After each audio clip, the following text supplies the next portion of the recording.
জধে মতে বিক্ৰী কৰিব নোৱাৰিব গাহৰি মাংস। জধে মতে গাহৰি মাংস বিক্ৰী কৰাৰ ক্ষেত্ৰত এতিয়াৰে পৰা অধিক কঠোৰ হ'ব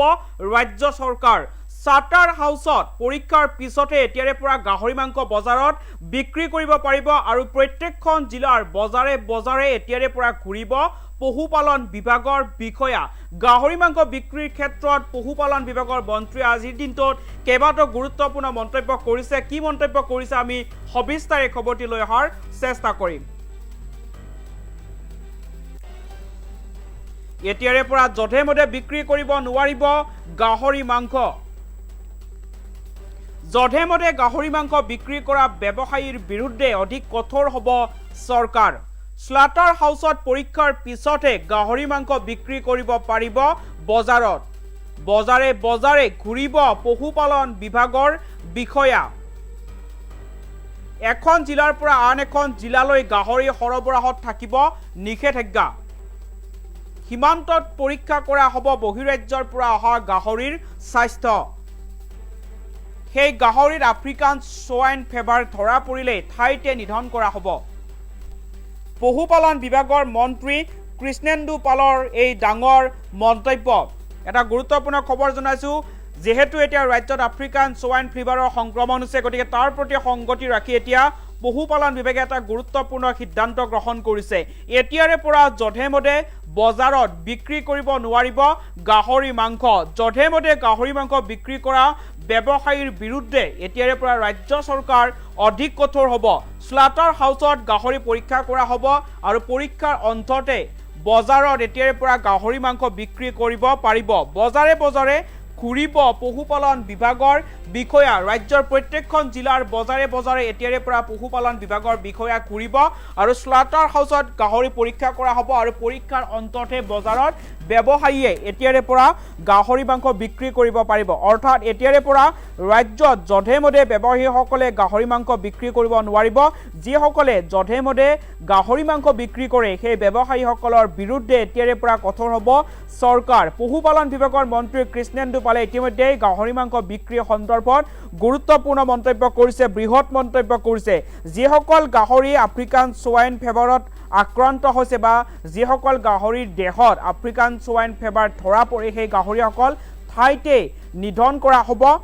আৰু এখন জিলাৰ পৰা আন এখন জিলালৈ গাহৰি সৰবৰাহতো থাকিব নিষেধাজ্ঞা। সীমান্তত পৰীক্ষা কৰা হ'ব বহিৰাজ্যৰ পৰা অহা গাহৰিৰ স্বাস্থ্য আৰু সেই গাহৰিৰ দেহত যদি আফ্ৰিকান সোৱাইন ফেভাৰ ধৰা পৰে বা সংক্ৰমণ দেখা পায় তেনেহ'লে সেই গাহৰিবিলাক ঠাইতে নিধন কৰা হ'ব বুলি পশুপালন বিভাগৰ মন্ত্ৰীগৰাকীয়ে মন্তব্য কৰিছে। অৰ্থাৎ গাহৰি মাংস বিক্ৰীৰ ক্ষেত্ৰত এতিয়াৰে পৰা চৰকাৰ কঠোৰ হৈছে। জধে মধে ব্যৱসায়ীসকলে এতিয়াৰে পৰা গাহৰি মাংস বিক্ৰী কৰিব নোৱাৰিব। স্লাটাৰ হাউচত পৰীক্ষা কৰাৰ পিছতে এতিয়াৰে পৰা ব্যৱসায়ীসকলে বজাৰত গাহৰি মাংস বিক্ৰী কৰিব পাৰিব। গতিকে যদি গাহৰি দেহত আফ্ৰিকান সোৱাইন ফেভাৰ ধৰা পৰে বা সংক্ৰমণ দেখা পায় তেনেহ'লে সেই গাহৰি ঠাইতে নিধন কৰা হ'ব বুলি পশুপালন বিভাগৰ মন্ত্ৰীগৰাকীয়ে মন্তব্য কৰিছে। আৰু বহিৰাজ্যৰ পৰা যিসমূহ গাহৰি আহে সেই গাহৰিসমূহো সীমান্ততেই পৰীক্ষা কৰা হ'ব আৰু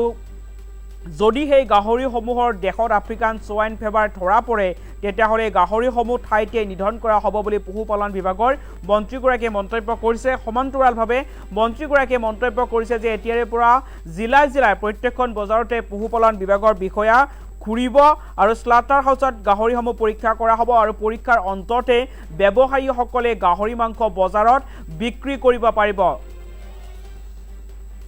আৰু এই সন্দৰ্ভত পশুপালন বিভাগৰ মন্ত্ৰীগৰাকীৰ মন্তব্য আছে, মন্তব্য আগবঢ়াইছোঁ। যেহেতু গুৱাহাটী এটা স্লটাৰ হাউচ আছে, স্লটাৰ হাউচত যাতে তেওঁলোকে গোটেই আমি মানে এইটোৱে আমি অলৰেডি আমাৰ SOP তোলাব যে স্লটাৰ হাউচ আহি যাতে গাহৰিটো তাতে মানে কাটাৰ পিছত স্লটিং কৰাৰ পিছত ইয়াৰ পৰা যাতে তেওঁলোকে যাই বজাৰজাত কৰে আৰু য'ত বিক্ৰী কৰিব এই টুলখন বা এই এৰিয়াটো যাতে ডিসইনফেক্ট কৰে। নহ'লে এই যেন য'তে ত'তে এই যেন মানে গাহৰিৰ মাংসটো কাটা এইটোৰ কাৰণেও আৰু প্ৰকোপটো বাঢ়িলে।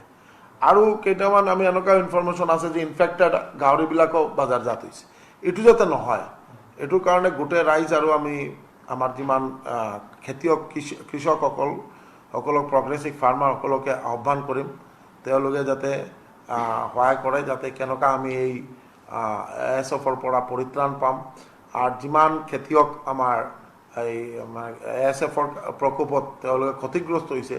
চৰকাৰে আমাৰ মাননীয় মুখ্যমন্ত্ৰী ডক্টৰ হিমন্ত বিশ্ব শৰ্মা মহোদয়ে নিৰ্দেশ দিছে যে তেওঁলোক যাতে চৰকাৰৰ যিটো আমাৰ ছাপোৰ্ট এইটো যাতে সোনকালে তেওঁলোকে ডিছবাৰ্চ কৰা হয় আৰু তেওঁলোকে যাতে কোনো টেনশ্যনত নাথাকে তেওঁলোকৰ কাৰণে চৰকাৰ আছে গোটেই ডিপাৰ্টমেণ্ট আছে আমৰা সকলোৱে মিলি তেওঁলোকক কেনেকৈ সহায় কৰা যায় সহায়ৰ ব্যৱস্থা লৈছোঁ ডিপাৰ্টমেণ্টে যদি কোনোবা জেগাত স্কেটাৰ্ড ৱেতে এনেকুৱা মানে তেওঁলোকে যদি মানে ডিসইনফেক্ট কৰি যদি গাহৰিৰ মাংস এনে বিক্ৰীত পায় তেওঁলোকে গোটেই মাংসবোৰ আমি যাতে ইয়াক সিজ কৰি দিব আমি এনেকুৱা অলৰেডি অৰ্ডাৰ দিয়া হৈছে যাতে ৰাইজে যাতে যিটো মাংসই পাব গাহৰিৰ মাংস যাতে ভাল মাংসটো পায় ইনফেক্টেড ASF ইনফেক্টেড মাংস যাতে বাজারজাত নহয় এটুই আমার একদম সিদ্ধান্ত স্লটার হাউস যত আছে পাঞ্জাবাৰীত আছে বা আমাৰ খানাপাৰাত আছে যত আছে এটু যাতে কালিৰ পৰা স্টাৰ্ট হয় আৰু ভালকে ধুনীয়াকে ইয়াত যাতে স্লটিং কৰি তাৰ পিছত যাতে বাজাৰজাত হয় তাৰ কাৰণে আমি সিদ্ধান্ত লৈছোঁ আৰু সকলোকে আহ্বান কৰিম এটুতে একদিনে নহব যেহেতু গুৱাহাটী এটা স্লটার হাউস আছে স্লটার হাউসত যাতে তেওঁলোকে গোটেই আমি মানে এটুই আমি অলরেডি আমার SOP তোলাব যে স্লটার হাউস আহি যাতে গাহৰিটো তাতে মানে কাটাৰ পিছত স্লটিং কৰাৰ পিছত ইয়াৰ পৰা যাতে তেওঁলোকে যাই বাজাৰজাত কৰে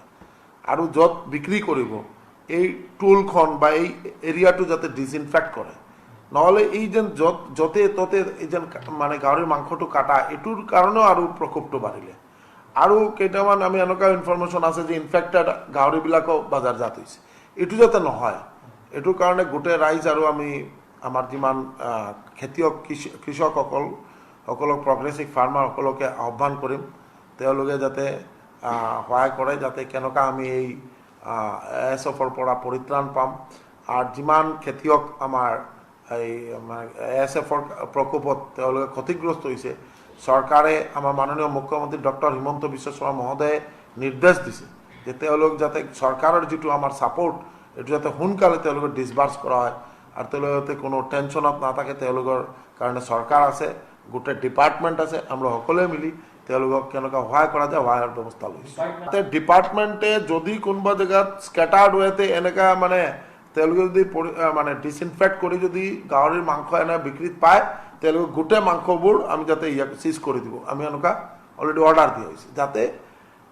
ৰাইজে যাতে যিটো মাংসই পাব গাহৰিৰ মাংস যাতে ভাল মাংসটো পায় ইনফেক্টেড ASF ইনফেক্টেড মাংস যাতে বাজারজাত নহয় এটুই আমার একদম সিদ্ধান্ত স্লটার হাউস যত আছে পাঞ্জাবাৰীত আছে বা আমাৰ খানাপাৰাত আছে যত আছে এটু যাতে কালিৰ পৰা স্টাৰ্ট হয় আৰু ভালকে ধুনীয়াকে ইয়াত যাতে স্লটিং কৰি তাৰ পিছত যাতে বাজাৰজাত হয় তাৰ কাৰণে আমি সিদ্ধান্ত লৈছোঁ আৰু সকলোকে আহ্বান কৰিম এটুতে একদিনে নহব যেহেতু গুৱাহাটী এটা স্লটার হাউস আছে স্লটার হাউসত যাতে তেওঁলোকে গোটেই আমি মানে এটুই আমি অলরেডি আমার SOP তোলাব যে স্লটার হাউস আহি যাতে গাহৰিটো তাতে মানে কাটাৰ পিছত স্লটিং কৰাৰ পিছত ইয়াৰ পৰা যাতে তেওঁলোকে যাই বাজাৰজাত কৰে আৰু যত বিক্ৰী কৰিব এই টুলখন বা এই এৰিয়াটো যাতে ডিসইনফেক্ট কৰে নহলে এই যেন যতে ততে এই যেন মানে গাহৰিৰ মাংসটো কাটা এটুৰ কাৰণেও আৰু প্ৰকোপটো বাঢ়িলে আৰু কেইটামান আমি এনেকুৱা ইনফৰমেশ্যন আছে যে ইনফেক্টেড গাহৰিবিলাকো বাজাৰজাত হৈছে এটু যাতে নহয় এটুৰ কাৰণে গোটেই ৰাইজ আৰু আমি আমাৰ যিমান খেতিয়ক কৃষকসকল সকলক প্ৰগ্ৰেছিভ ফাৰ্মাৰ সকলকে আহ্বান কৰিম তেওঁলোকে যাতে সহায় কৰে যাতে কেনেকুৱা আমি এই ASFৰ পৰা পৰিত্ৰাণ পাম আৰু যিমান খেতিয়ক আমাৰ এই ASFৰ প্ৰকোপত তেওঁলোকে ক্ষতিগ্ৰস্ত হৈছে